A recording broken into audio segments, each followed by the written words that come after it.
wai dan fulanin tambaye ka ma ya labarin shanun nan ai aradu shanun nan suna can wajajen Kaduna wai za su kai kwayana. Assalamu alaikum wa alaikum assalam ranka dade ne ranka dade wallahi me unguwa kake tare da shi aradu kana bi mai unguwa ke wallahi maraba da zuwa barka da zuwa yan gwane ina ba lafa ba da ne a ku shigo ku shigo a ku shigo mai unguwa kwana bi tun sallar bara aradu wallahi nan ma ƙara satan ga guri can sai fada ya lafiya ya baki kai yanzu ake tafe ina zuwa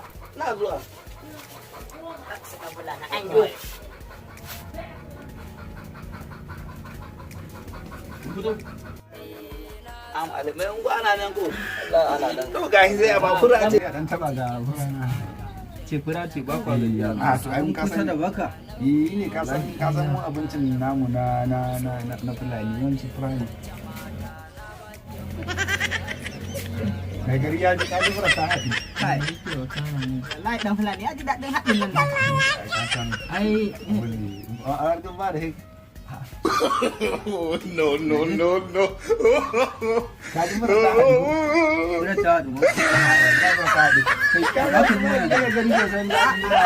ni na siyo maka kayan haɗin kai na ka taɓa ni ku taba mana ku dan fulani wallahi sun ji daɗin haɗin madara ba a yi safa dan fulani wannan furen me aka sa mata kan ta ne kenan harajin ne gari no makilin ya makilin